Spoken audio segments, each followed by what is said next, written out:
Okay, so let me turn down this radio. Okay, so today I'm getting here. I'm like on my day off. I actually usually go to like the Indianapolis drag racing or whatever, but since I, broke up with this guy that I was with, I decided not to go. And the other guy that I'm like talking to, he wanted to go, but I was like, I didn't want to rehash anything. I just wanted some time for myself so I can recuperate, and not only that, get my house together, have everything aligned, because next month a lot of things are popping off. Like a lot of things have been popping off for me in May, especially with as far as growth, financial, spiritual. A lot of things have changed. So I was like, today I'm gonna go ahead, work in this. God is, pushing me into this level. I need to get myself prepared, because there's a lot of things I've noticed that I'm not prepared in. Okay, so as I'm doing that, I noticed that some of my coworkers, which I'm hardly ever on Facebook, but some of my coworkers have decided to add me on Facebook, and I literally had to be honest with them before they even tried to do it a couple of weeks ago, to tell them, I'm not really on social media, but I will let you know, not to be harmful or anything, but if it's like a lot of negative energy on there, or on your page or surrounding your page, I will delete you, okay? And they're like, oh yeah, well, I don't like drama. Everybody's first thing, if you hear someone say I don't like drama a lot, usually they always surrounded by it, and that's me included. It's not like I intend to, but if you're not aware, you will put yourself around that. So yeah, long story short, I'm like, one person added me, like, I want to say like 2 weeks ago. That was fine. Most of the stuff they had on there was uplifting. Some of it, a lot of comical things were on there. That some of them I was like, kind of on the borderline. I was like, I don't think this is gonna last long term. Because you can tell what situations you've outgrown and what you can't tolerate. So, and this person, not to say that they're a bad person, it's just at the level where they're at. I've been there, I've done that, and I've outgrown it. Okay. So after that, I want to say yesterday, before I even left for work, this person told me, oh, you didn't add me on Facebook. And I'm like, first of all, it's my decision whether I add you or not. And second, I hadn't even been on Facebook, because like I said, I don't go on Facebook. I don't go on social media a lot. It depresses me, because it's a whole swarm of things. And I had to notice that myself, because it'll start making you feel like you are less than, and people say, oh no, it doesn't make you feel less than. Yes, it does, because if you see a lot of things and you believe it to be true, which I found out really most of the time it is not, it'll make you feel like you're doing something wrong. Because for me, in order to start my own business and get productive, I had to let go of a lot of things. I had to struggle a lot before things started even to manifest. And even till this day, there are a lot of things that I would love to do, but I cannot do, because of what I stand for and what I'm trying to achieve in life. I can't buy the latest designer things. I can't, so, and that's, I'm not knocking anyone who can or who chooses to or anything like that. Not only that, I can't put myself around negativity. It takes a lot of energy to create something positive. It takes a lot of energy to protect it and to make it manifest and come into the physical realm. So I had to let go of some stuff. So anywho, so I was like, I didn't even check it, but I will check it. So after that, I just thought about it, and I was like, you know what? I just cleared myself, which I did. I had to clear myself out of negative energy, like with who I was around, who I was dating, people who don't respect you, don't respect your dreams, don't who belittle you, stuff like that. I had to clear my energy zone out again. So I have to be very, very cautious. So yeah, I look on there again and I thought about it, and all the things that she had on there was just very demonic. And I want to say demonic, not like demons or anything. I mean things that are out of nature. Highly sexual content. You're like over 40 and you got over vulgar content on there, as if kids don't go on there, and people, you're entitled to do whatever you want. I'm saying for my arena, for my circle, when you want to do better, you're going to try to do better. You're going to work at it. It takes work to do this, so yeah. you see all this vulgar language. Not only that, you see when you're at work, because this job, you know, I like my job, okay? Sometimes I don't like the situation and the things that come by it, but I do my best to do my job. Having said that, this one, because I do have a couple of jobs, this one particular job that I'm at, that this person works at, there are a lot of people who do low vibrational stuff, you know, a lot of drinking, a lot of partying, a lot of just a lot of bad things that are not healthy, you know, or growing you. So you know what, I think I'm gonna have to get my 22 out, because I'm in the parking lot of a freaking grocery store, and I usually don't go over here, but yeah, I needed to go over here because I wanted to buy the plants. But anywho, so yeah, they do a lot of low vibrational stuff. They, you know, having a lot of casual sex around with each other, doing a lot of drugs, heavy drugs, you know. So it's like, okay, you know, I don't want it. You can't stay long in that job, which I usually don't stay long at that job. I come back and forth a lot because of that. But it's easier money. You can grasp and I can focus and I can venture off and do what I need to do.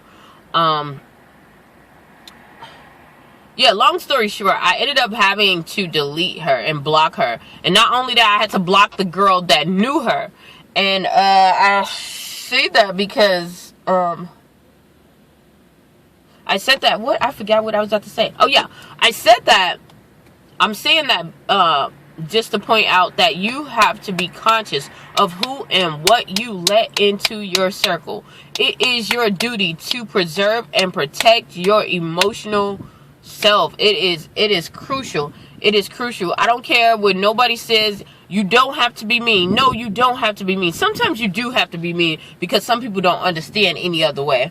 But most of the time you don't have to. But what you do is, if it's dealing, you need to be mean if it's dealing with something with your emotional state. Because when you crash and you go all haywire because of this person has came in and brought all this drama into your life, something that you had nothing to do with, you know, and your life is going haywire because their life is usually in chaos. They love that. If something goes calm with them, they're going to want more chaos, you know, because that's what they're comfortable to. I used to have some of those episodes. It wasn't as intense as theirs, but I noticed that about myself, and I had to take action. The only way that things got better is because I took action from it. And that's what I'm telling you to do the same. Protect your emotional side. These people will come in here and try to destroy everything that you have. And a lot of these people that you are breaking your necks for are some of the same people who wouldn't give a damn about you. Okay?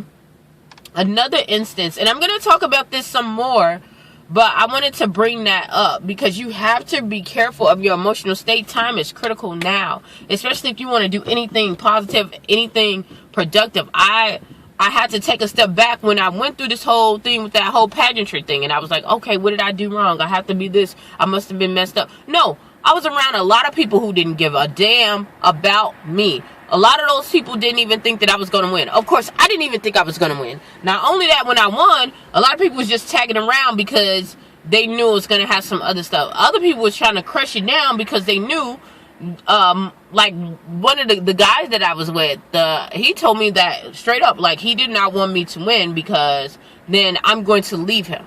You know, not to say, you know, I'm going to better myself or anything, which that doesn't even matter if you're in love with somebody or you care about somebody and it's going in the right direction and the relationship is healthy. It's going to withstand anything. It's going to withstand the test. You know, I didn't understand that then. I understand that now, you know. So yeah, you have to be careful of that. Another instance that I learned, I just came back from going to visit my cousin who just got married, which is my first cousin on my mother's side. So I went to go visit, and I was kind of hesitant because I was like, you know, I know this side of the family is very drama. Like, as far as drama, I mean, like backbiting, gossiping, a lot of that stuff. And I noticed not only just seeing them, because I was a part of them. I didn't understand it until I got pulled out of the situation, how much I contribute and how much that took a part in myself. You know, even though I would say things, you know, you saying, okay, if I say something about you, it's not gossiping, I'll say it to your face, I'll talk about you in your face. It's still talking about somebody. So I've learned, you know, just to let things be, and how you outgrown it. It's like, you have to be careful not to go back in it, because it will wear down your spirit and it'll wear down your soul. Because I was very hesitant to go back.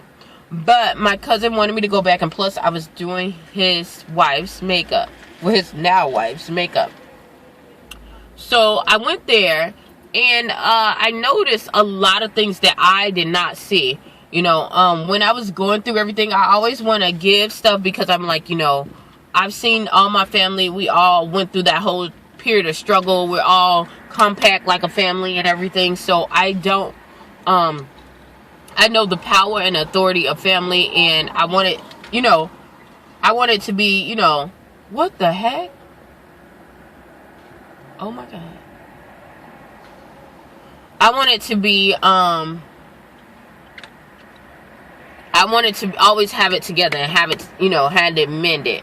But what I've learned is that God pulled me out of that situation because it was diabolical, because the situation was very toxic. Some of those relationships and those dynamics were very toxic, not only to other people, but to me, and how I was, you know, acting and reacting. So when I got there, I noticed that because I've grown, and I was like, okay, I understand some of the things. I noticed that some of the things that I was doing, that they were still doing. They were still talking about other people. You know, people that they thought that they were okay now, you know, they're telling them they're on good terms, but then they're backbiting. Not only that, they're not refueling themselves. You know, people want to party, but they're partying in unhealthy ways, you know. They're still in need, you know. It was just a lot of things. And in the Bible, it's so crazy. I gotta go look up that scripture. It talks about how if you are a drunkard, you will be poor. And I was like, man, how is that even possible? Like, because even rich people, when they drink a lot, they usually still have a lot of money, but they will have less money. So I understand that. And not only that, they dull their spirit. And I started noticing that when I went there, they was like so toxic. They would bring down everything. And then they wanted to ask me, so how's your lipstick business going? Even though none of them never supported me. You know, even some of them was like, okay, I'm going to give you this, I'm going to buy this, but they didn't. You know what I'm saying? So I had to, it got me to the conclusion of protecting yourself. So I stopped telling them what was going on. I was like, you know, if God wanted them to know, they would have been right there, you know. And that's the same thing. You're going to have to learn for yourself. You know, if God wanted somebody to be there, they're going to be there. If somebody, you know, we make room and time for what we want. Okay. Notice how certain people, like, and you're going to find that out. You're going to find that out. I didn't know how much hardship and how hard it was to, get that through my head. Cause I was like, you know, people have things and they have obstacles to, you know, and it's not necessarily dealing with you, and to be patient.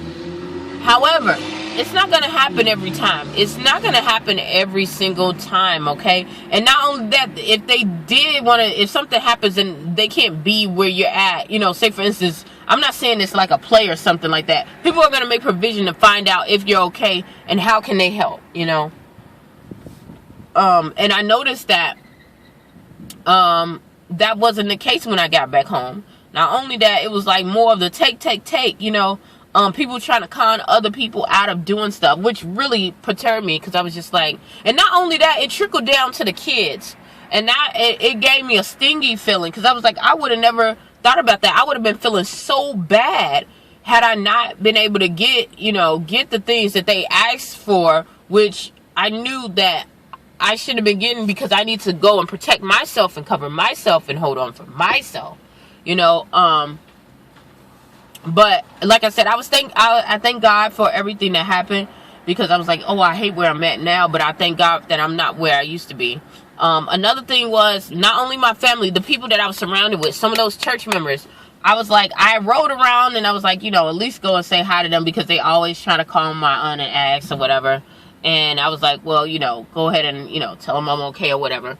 Well, I started noticing that the people that I started visiting, all they could do was rehash on the past. They really didn't even care about me. They cared about how their feelings were hurt. They never had the chance to heal for themselves.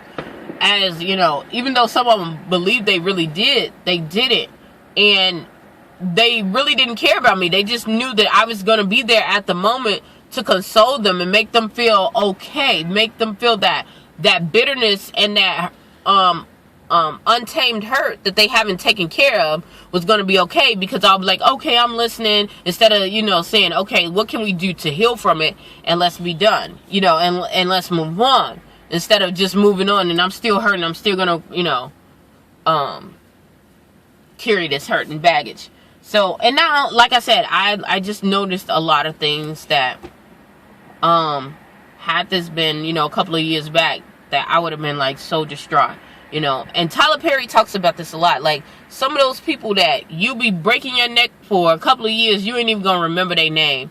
Some of those people I noticed some of those people was like, I was like that, you know, like some of those people were like that towards me, and some of those people were like, I was like that towards certain people, you know. I was breaking my neck over them and worrying about their well-being when they weren't worried about mine. Not to say, you know, when they were in their down moments, that kind of thing. I'm saying when these people were fully healthy, fully stable, they did not care. You know, and my mom was like, why are you caring about people who don't care about you? Why are you visiting all these other people when you could have just been resting? Which I needed the rest, which I did. So, yeah. I definitely learned that, and I thank the Lord, because it freed me. It freed me, you know, especially dealing with religion and dealing with God, because, you know, God forgives. It's people that don't. It's and some people do.